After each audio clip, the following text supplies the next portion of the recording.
Bem, pessoal, boa noite a todos. Graça e paz da parte do nosso Pai Celestial.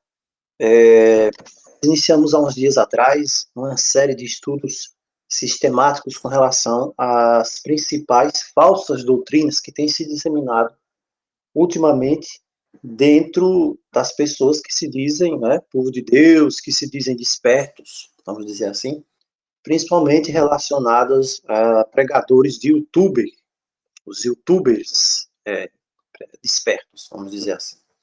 E uma dessas, né, essa ia ficando de fora. E aí eu estava olhando hoje aqui nas minhas coisas, eu encontrei algo relacionado, uns rabiscos aqui relacionados a essa coisa aí, que é a questão do uso do vinho. Ultimamente tem surgido um movimento, né, de YouTubers, tal, pregadores, e tem falado que, não, Jesus bebeu vinho, aí você pode, então, beber vinho. As escrituras não condenam. O que as escrituras condenam é que você se embriague com vinho. Olha, nada mais longe da verdade. Isso aí passa apenas de um estudo, vamos dizer assim, superficial das escrituras, quando as pessoas buscam apoiar um ponto de vista pré-concebido. Nós vamos tentar ver alguma coisa hoje à noite, basicamente, né, alguns pontos relacionados lá no Antigo Testamento, sobre a questão do vinho. Vamos explorar um pouco, realmente, ver se as escrituras apoiam o uso do vinho, da cerveja, da bebida inebriante, desde que você não caia, certo? Você pode ficar zonzo, desde que você não se embriague para cair ao chão. As pessoas estão falando isso. Uma heresia tremenda agora nos últimos dias. Então vamos iniciar aqui. Olha só, nós precisamos olhar a etimologia da palavra que é utilizada nas escrituras. Será que a escritura não vai se referir ao vinho ou bebida forte? Nós temos relatos de pessoas bebendo álcool na escritura. São perguntas, vamos dizer, até simplistas. As escrituras vão condenar o uso de bebidas alcoólicas. Então, a gente vai encontrar pessoas tomando álcool, né? E as escrituras falando de bebidas alcoólicas. Agora, nós precisamos realmente entender o que as escrituras nos dizem. Quando nós vamos para a escritura, você vai ver lá a referência ao álcool. E as palavras lá que se utilizam para se referir ao álcool são as palavras vinho ou bebida forte. Você vai ter isso, por exemplo, na revista atualizada, Almeida, lá no livro de Provérbios, por exemplo. Então, em qualquer exame aí no Velho Testamento para com álcool, deve ser levado em conta as diferentes palavras hebraicas traduzidas, né, para os nossos dias, para a nossa linguagem, né, para as nossas regras semânticas. Isso é importantíssimo, ver lá o hebraico. Depois nós vamos ver também no Novo Testamento, aquele conselho de Paulo para Timóteo, né, usa um pouco de vinho por causa das suas constantes enfermidades. O pessoal procura também se apoderar disso aí como se fosse uma norma para se utilizar vinho hoje. Olha só que coisa. Então vamos lá.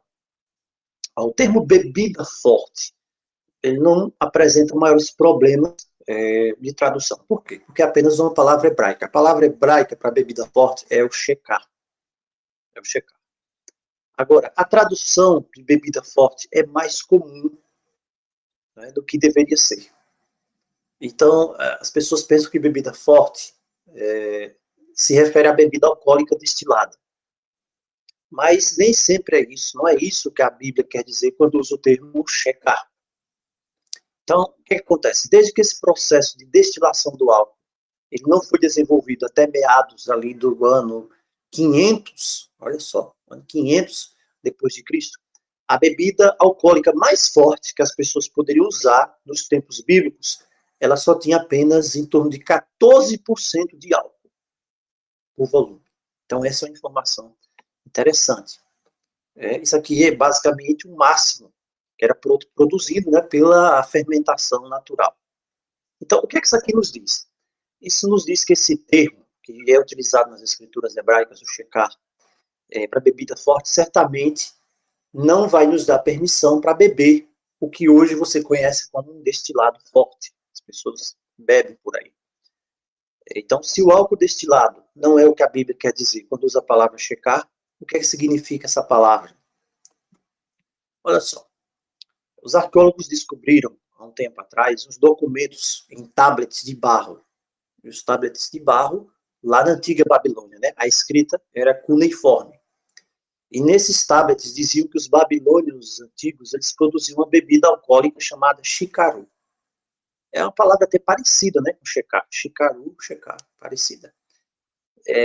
Você vê que é a mesma palavra, até. Dizem, né, os estudiosos, que nas línguas semíticas elas estão interrelacionadas.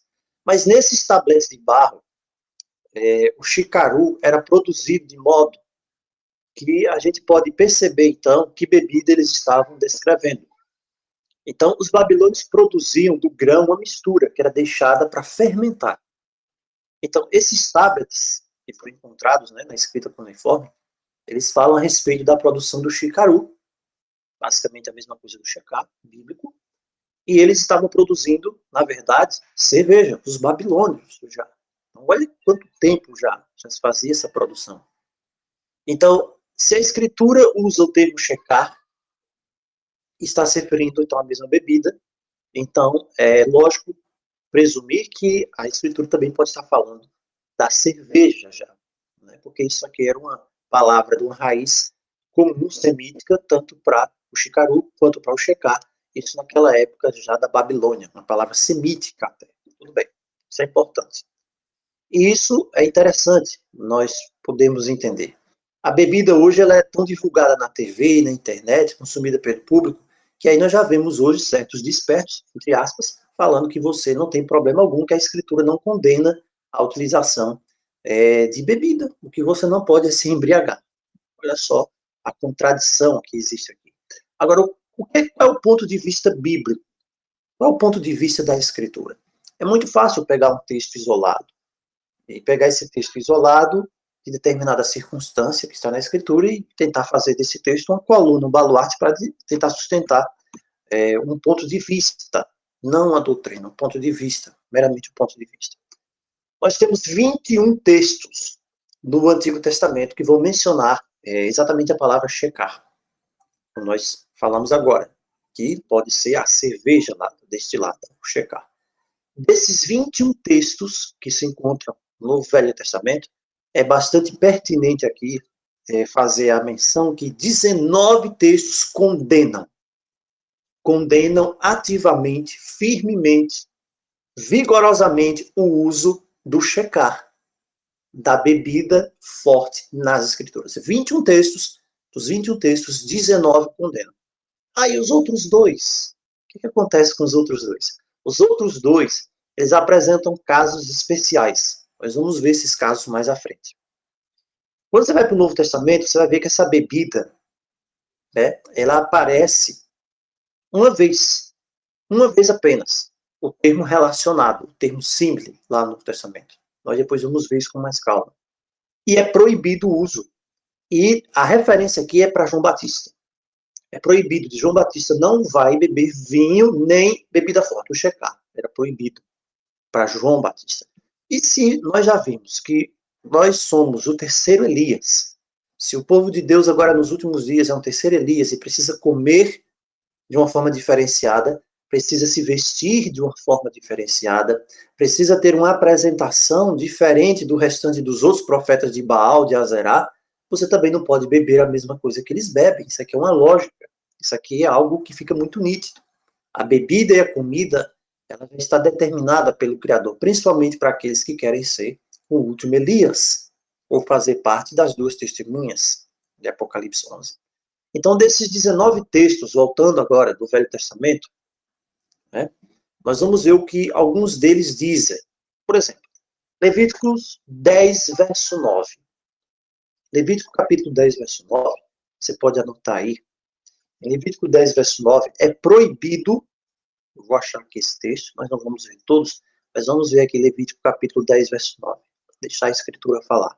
Diz assim, uma das restrições, proibições para o sacerdote, diz assim, vinho ou bebida forte, tu e teus filhos, veja, falou também o Senhor Arão, dizendo, vinho ou bebida forte, tu e teus filhos não bebereis, quando entrardes na tenda da congregação, para que não morrais. Estatuto perpétuo será isso entre as vossas gerações, para fazerdes diferença entre o santo e o profano, entre o imundo e o limpo. Primeiro ponto, tem pessoas que podem alegar o seguinte: Deus está dizendo que eles só não poderiam beber vinho ou bebida forte quando eles entrassem na tenda da congregação. Quando você vai para o verso 10, você vê que automaticamente essa linha de interpretação é excluída. Porque Deus diz o seguinte: para fazer diferença entre o santo e o profano, entre o imundo e o limpo. Ou seja, o sacerdote só deveria fazer diferença entre o santo e o profano, entre o imundo e o limpo, quando entrasse na tenda da congregação? Claro que não. Então essa interpretação aqui, ela é absolutamente rejeitada. Agora vamos para a palavra aqui no hebraico. A palavra aqui do verso 9, vinho, é o yain. O yain. Nós vamos ver um pouco sobre yain agora. E a palavra bebida forte é o shecar. Então veja que Deus está falando aqui vinho, yain, ou o shecar. E a palavra shecar, hebraica, quer dizer bebida forte, bebida intoxicante, bebida fermentada ou intoxicante. Exatamente aquilo que nós estamos falando. E a gente lembra do shikaru, que era o termo que era utilizado lá na Babilônia. Então você tem yain ou shikaru, o shekar, né, na verdade, tu e teus filhos não bebereis. Esse é o texto de Levítico 10:9, proibindo o seu uso. Números 6, 2 e 3. Vamos ver Números capítulo 6, verso 2 e 3. Rapidinho aqui. Números capítulo 6. E veja, se nós hoje somos sacerdotes, e há um sumo sacerdote nos céus, se somos hoje sacerdotes, como diz Pedro, nação santa, a nação santa de sacerdotes também vai usar o yain ou o shecar, o vinho, bebida forte? Claro que não. Principalmente agora, no grande dia antitípico, no dia da expiação que nós estamos vivendo. Vamos agora para Números capítulo 6, verso 2 e 3. Números capítulo 6, verso 2 e 3 diz assim: fala aos filhos de Israel e diz-lhes: quando alguém, seja homem, né, hebraico, seja mulher, fizer um voto especial de Nazireu. Nazireu, aqui, era o Nazir, pessoa consagrada, como Sansão. Sansão era Nazireu. Devotado, não é? É a fim de consagrar-se para o Senhor, verso 3. Abster-se-á. Primeira coisa. Abster-se-á. Ou seja, a própria palavra aqui, nazar, consagrar, separar, também é a palavra usada para Nazireu. Se absterá de vinho, que a palavra hebraica é yain, mais uma vez, e bebida forte do shecar. Não beberá também vinagre de vinho, nem vinagre de bebida forte, nem tomará nenhuma beberagem de uva. Suco, a palavra para beberagens aqui é o mishra, hebraico, quer dizer suco, nem um suco de uva. Nem comerá sequer uvas frescas nem secas. Consagração total, absoluta. Porque poderia haver, com certeza, dependendo de alguma circunstância peculiar, algum nível de fermentação aqui. Poderia quebrar o voto do Nazireu. O Nazireu não podia beber. Juízes 13, 3 e 4. O que é dito lá pelo anjo admoestando a mãe de Sansão? Diz, olha, ele também não vai beber vinho, você não vai beber durante a sua gravidez. As influências pré-natais aqui. E também o próprio Sansão não poderia beber. Deuteronômio 29, 5 e 6. Deuteronômio 29, 5 e 6. É interessante esse texto aqui.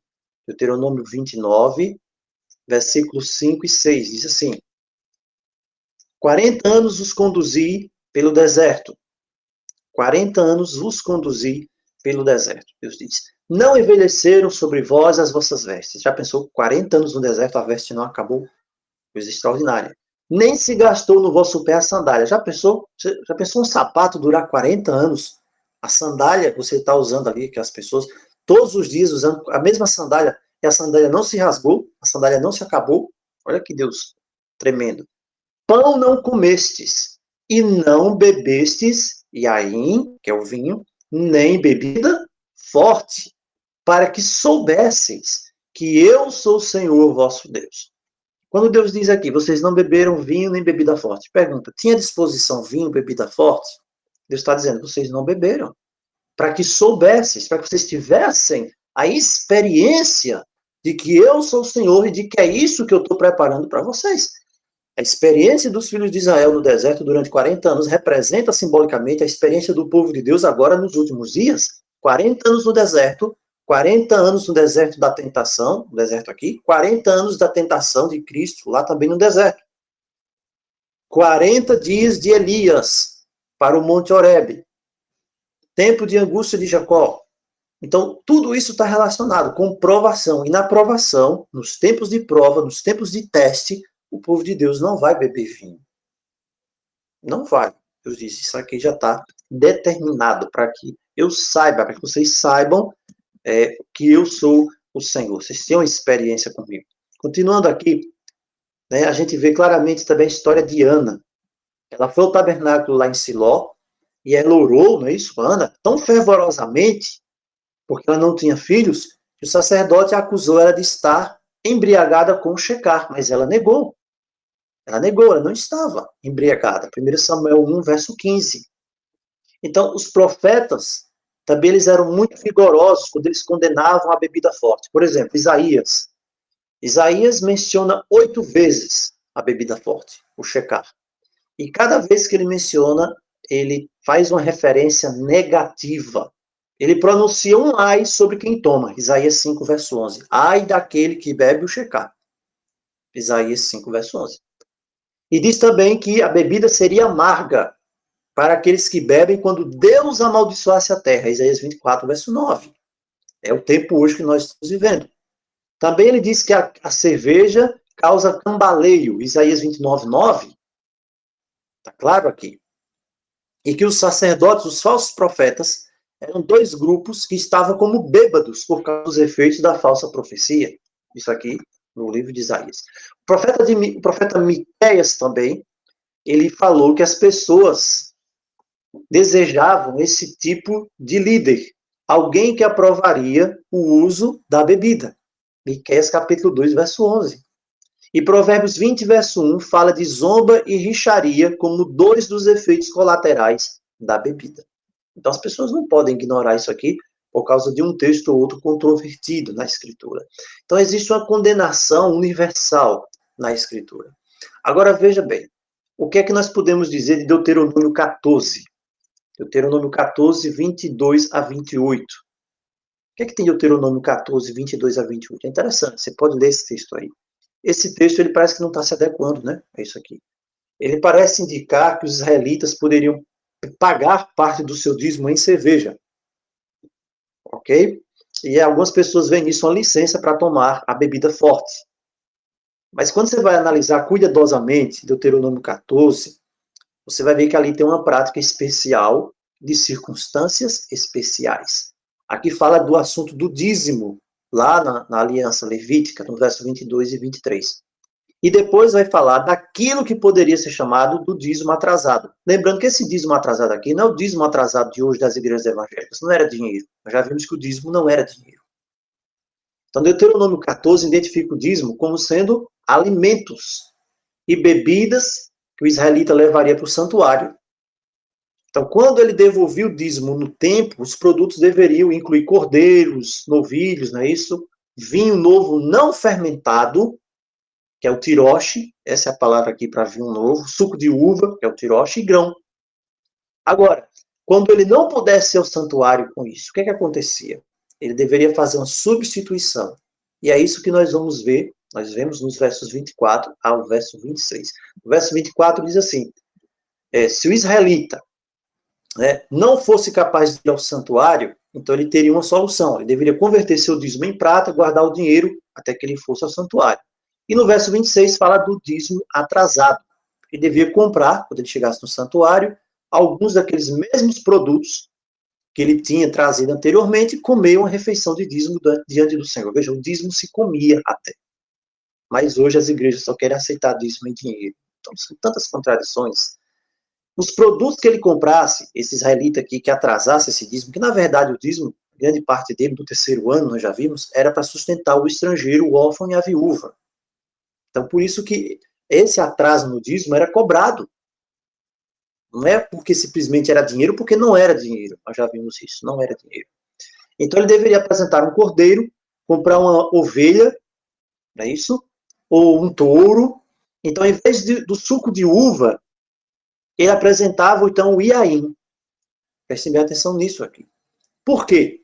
O iaim era um vinho que tinha sido fermentado, no fermento à base de mais ou menos 14%, com o passar do tempo. ele não apresentaria também o grão. Veja, isso aqui é no caso específico daquele que não havia levado o seu dízimo de alimentos para manter os órfãos, para manter a viúva, para manter os serviços do santuário. Então aqui era como se ele tivesse recebendo um tipo de juros naquilo que ele deveria apresentar. Ele não apresentaria grão, ele não apresentaria o suco de uva fresco, que é chamado de tirosh, é a palavra hebraica. E agora, em cada um desses casos, não é isso que ele apresentaria, esses casos aqui, a refeição do dízimo atrasado, era coisas, consistia de coisas para corresponder e mostrar o desenvolvimento do produto agrícola. Olha só, Deus determinou que deveria ser apresentado o dízimo até determinado tempo ali, tinha aquelas festas. Se ele não apresentasse na determinada festa e passasse o momento, Deus então queria que ele apresentasse, como nós já estamos vendo aqui, o texto de Deuteronômio fala, mas ele então iria apresentar um dízimo como se tivesse sido desenvolvido, não aquele dízimo próprio para a época. Era como o seguinte, né? O tempo próprio houvesse passado, aquilo estava nas mãos dele, e Deus queria ver, então, aquilo das mãos dele, como estava no momento, então, que ele iria apresentar. E não mais no tempo que havia passado. Esse é o sentido. Então, era tipo uma penalidade, como se fosse juros. O que era o juro? A apresentação do desenvolvimento normal daquela oferta, do grão ou do vinho. Se ele tivesse apresentado na época correta, era o tirosh. Mas como ele não apresentou na época correta, esse vinho fermentaria. E ele então seria o yain. E ele então deveria apresentar o yain, e não o tirosh, não o suco de uva fresco. Da mesma forma, o grão. Se ele tivesse apresentado na época correta, ele apresentaria o grão.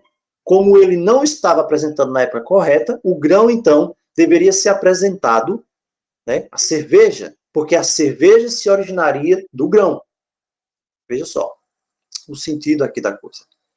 Então, sob essas circunstâncias que nós estamos vendo aqui, essa substituição simbólica da cerveja por grão mais velho, no caso do dízimo atrasado, ele é apresentado, isso aqui não pode ser compreendido como uma licença. É esse texto aqui que o pessoal pega, o texto de Deuteronômio, isolam esse texto e tudo que a gente está vendo aqui.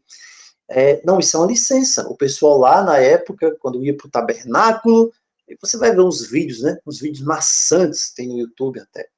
E o pessoal defendendo isso, né? Nossa.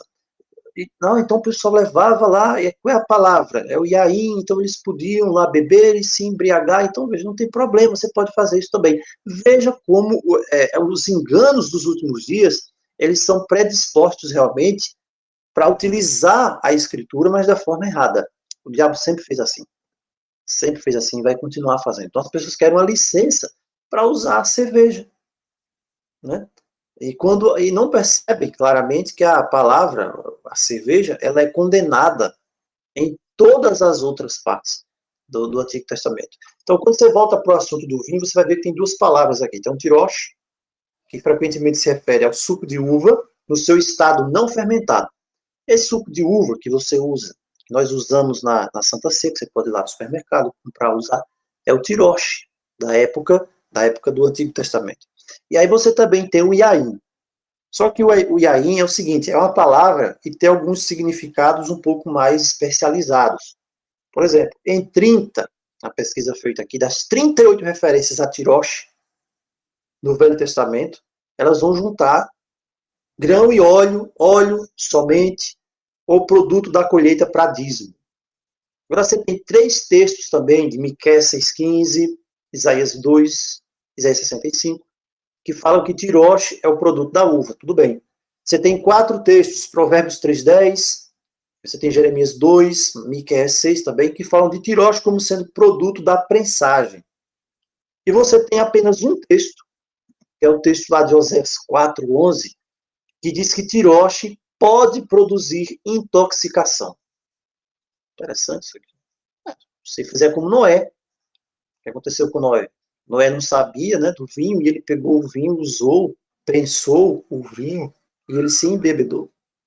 Então, o texto de Oséias 4,11 fala que o tirosh pode produzir intoxicação. Agora, esse texto aqui pode, na verdade, estar se referindo à fermentação mais antiga, ou a prática de misturar o vinho novo e o velho fermentado. É por isso que há uma certa discussão com relação ao texto de Oséias 4:11. Pela generalidade aqui, de todos os sentidos que a gente já viu, é básico se concluir isso, né? Porque não pode apenas um texto de Oséias 4:11 subverter todos os outros usos da palavra tirosh que estão aqui em Miqueias, em Provérbios. Então a lógica não vai deixar que isso aconteça. Então, tirosh se refere quase que exclusivamente, com exceção do texto aqui de Oséias 4:11, que é um texto aqui parece fora da curva, mas que quer dizer realmente isso, né? Fermentação, a fermentação típica, ou a mistura do vinho novo e velho. E tanto que Cristo fala, né? Não se pode misturar o vinho novo em odres velhos. Então isso aqui já dá um suporte, né? A essa questão do texto de Oséias 4:11. Então o tirosh se refere quase exclusivamente ao vinho não fermentado, igual o suco de uva. Agora, o iaim é a outra palavra principal que a Escritura usa para vinho. E aí sim quer dizer o vinho fermentado, e aí a Escritura condena. Então essa palavra iaim, pessoal, ela tem referência na Escritura 140 vezes. 140 vezes. Então você vai ver, fazendo uma vista geral nas Escrituras, né?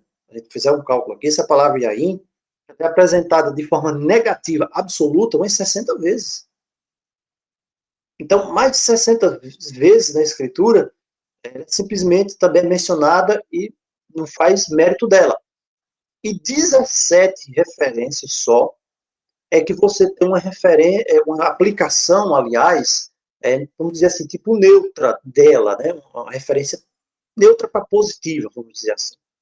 Então você tem o iaim, vinho fermentado, mencionado de forma negativa em muitas vezes, 60 vezes, e outras 60 vezes não diz nada.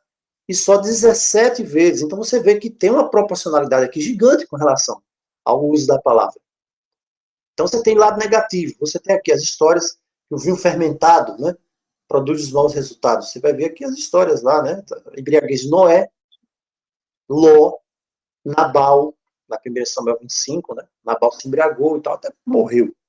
Você tem o Aminon, o filho de Davi, 2 Samuel. Você tem Belsazar, o rei Assuero, por exemplo. Em todas essas aqui, você vai ver, né, histórias que mencionam o resultado, né? Não diz dar o resultado, não diz que o resultado é benéfico, mas é um fim desastroso aqui. Agora, Provérbios 23, 29, 35, já diz os efeitos imediatos do iaim, que é briga, ferimento, ai, tristeza.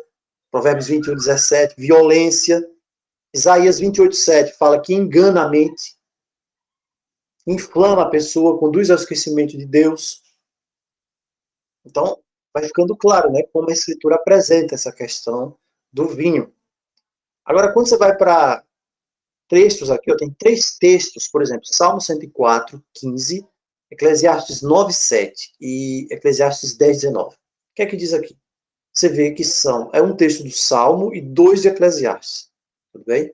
Quem foi o autor de Eclesiastes? O autor de Eclesiastes foi Salomão, quando ele foi resgatado da lama, da perdição, praticamente. Quando Salomão ia se perder, fechar lá a porta da misericórdia na vida dele, ele se perder, miraculosamente foi tocado pelo Espírito Santo e voltou. Quando ele volta, de ter adorado o diabo, de ter sido o maior satanista dos tempos dele, ou quem sabe de todos os tempos, né, ali, de ter mexido com todo tipo de invocação maligna, adorado outros deuses. A mente dele estava parafuso, ele não tinha mais poder mental, ele não tinha mais poder, vamos dizer, espiritual, ele não tinha poder moral, nada disso.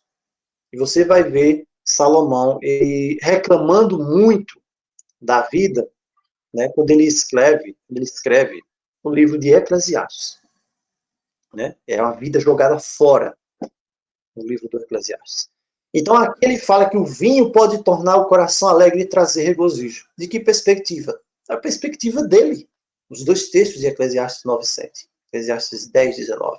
Do efeito enganoso do vinho. O coração alegre é exatamente o coração alegre que você vê hoje as pessoas aí. Então essa alegria que ele fala aqui não é a alegria verdadeira. Então ele fala aqui de uma consciência dos efeitos do álcool e tal, mas você vai ver que aqui o que ele está dizendo, Eclesiastes 9:7. Vamos lá para Eclesiastes capítulo 9, verso 7. Cadê o Eclesiastes aqui? Você vê que esse é um livro de um homem que foi tirado do fogo, praticamente do inferno, da condenação, e foi trazido de volta ali nos 48 do segundo tempo. E ele escreve esse livro aqui para mostrar que a vida, por mais que você tenha coisas, você faça coisas, se você não estiver bem com Cristo, não estiver feliz, a sua vida não vale nada. No final das contas, vai ser só uma ilusão, assim como Salomão percebeu aqui. Então, nós temos aqui o texto de Eclesiastes 9:7, que diz assim, ó, Eclesiastes capítulo 9, verso 7. Vai, pois, come com alegria o teu pão, e bebe gostosamente o teu yain, o teu vinho, pois Deus já de antemão se agrada das tuas obras. O que Salomão está querendo dizer aqui? Está querendo dizer que eu posso comer meu pão com alegria, não me preocupe com nada, beba o meu vinho e tal, pois Deus já de antemão se agrada das tuas obras, posso fazer o que for. Salomão vai dizer qual é a verdadeira perspectiva disso aqui em Eclesiastes 2:24. O que ele diz aqui? Nada há melhor para o homem. No 2:24 a gente entende qual é a perspectiva de Salomão nesse texto. Nada há melhor para o homem, para o ser carnal. É isso que ele está querendo dizer aqui. Então, o ser carnal, ele vai com alegria comer o seu pão, beber o seu vinho, porque para ele, de antemão, tudo que ele fizer, Deus está se agradando. Não há prejuízo para ele. Não há problema para ele, porque Deus já se agrada. Agora veja o que ele diz, em todo o tempo, no verso 8, sejam alvas as tuas vestes, jamais falte óleo sobre a tua cabeça. Então Salomão está falando aqui de uma perspectiva meramente humana e carnal. Meramente humana e carnal. Tanto que fica claro isso aqui, que no verso 10 ele diz, o que vier à mão para fazer, faça conforme as suas forças, porque você vai morrer. Você vai morrer, depois que você morrer, não tem obra, não tem projeto, não tem conhecimento, não tem nada, acabou. Então ele está falando de uma perspectiva aqui absolutamente humana e carnal. Isso fica claro no Eclesiastes 2:24, quando ele diz, nada há melhor para o homem carnal, só isso, do que comer, beber, não é isso que as pessoas fazem hoje? Sem Cristo, comer, beber, fazer que a sua alma goze o bem do seu trabalho. Olha só se não é a vida humana hoje. Então, se você quiser encontrar uma vida no fosso do pecado, destruída pelo pecado, que se deu conta, aos 48 do segundo tempo, você lê esse livro de Eclesiastes. Você vai ver aqui uma vida de uma pessoa destruída, de um satanista, de um invocador de demônios, que depois, no último momento, uma pessoa que caiu lá embaixo na moralidade, mas que ainda foi resgatada pelo poder que há no sangue de Jesus na última hora. Então, veja, Salomão está mostrando isso aqui. Ele usa a palavra yain aqui. Né? Esse é o texto. Então, ele está falando disso aqui. O 10:19 também. Cadê o Eclesiastes 10:19? Vamos ver o 10:19 para a gente finalizar. 10:19, ele vai dizer a mesma coisa. Ó, aqui. O festim, né? O lechem, o festim. Na verdade, aqui, ó, a palavra está aqui, festim, mas não é festim, não, pessoal. O festim, 10:19. Vamos pegar aqui no original. Né? No original, diz assim, por muita preguiça. Cadê? Eu estou no texto certo aqui? É Eclesiastes, capítulo 10, versículo 19. Para rir se fazem banquetes. Na corrigida fiel diz assim. E o vinho produz alegria, e por tudo o dinheiro responde. Veja que é uma mensagem aqui da vida da pessoa estulta, da pessoa sem Deus. Quando eu vou aqui para o texto, né, no original, o que é que diz aqui, ó? 19. É o 19? O festim faz-se para rir. O vinho alegra a vida e o dinheiro atende a tudo. Não é isso aqui que a pessoa sem Deus pensa? O dinheiro atende a tudo. Então, aquele que está dizendo, ó, o festim faz-se para rir. Na verdade, a palavra aqui não é festim, não. O original, a palavra aqui é pão. Olha que diferença de tradução isso aqui. Não tem nada a ver com festim aqui. Aqui a palavra é pão. Lechem. O pão. O pão faz-se para rir. O que é o pão? A mesa, aquela mesa que Davi fala lá no Salmo 1, né? Bem-aventurado o homem que não anda no conselho dos ímpios, não se detém no caminho dos pecadores, nem se assenta na roda dos escarnecedores. Pronto. É isso que ele está falando aqui. Traduziram para o festim. Festim faz-se para rir. É isso o festim, onde está lá. O pão da iniquidade. O vinho, o yain, alegra, regozija a vida. Isso o homem sem Deus, o homem no pecado, carnal. E o dinheiro atende a tudo. É isso que Salomão pensava. Essa é a descrição da vida de uma pessoa sem Deus. É o pensamento dela. Então, os textos aqui que são utilizados, que é esse texto aqui de Salomão, na verdade está falando de uma vida de alguém sem Deus, de uma vida de uma pessoa superficial, na filosofia do pecado. É isso que Salomão está querendo dizer. Está bem claro aqui, né? Ele não está falando diretamente de benefício algum do vinho, mas da pessoa, do homem sem Deus, como ele vê a vida de pecado. Tudo bem? Então, o Cântico dos Cânticos também faz a comparação com o vinho 4 vezes, né? Capítulo 1, capítulo 4, 7, para apresentar a beleza do amado, né? De um ponto de vista do desejo humano. Oséias 14:7 também fala da fragrância do vinho do Líbano, como uma comparação. Provérbios 9, 5 e 6 também fala, né, sobre o banquete da vida que a sabedoria provê. E por aí são vários outros textos que vamos apresentar uma forma simbólica do vinho, desde a visão humana. Então, se o vinho era usado como uma oferta de bebida no serviço do templo, como nós vimos, né, que a cerveja era usada para apresentar o dízimo atrasado, essas ofertas de bebidas eram derramadas ao lado do altar.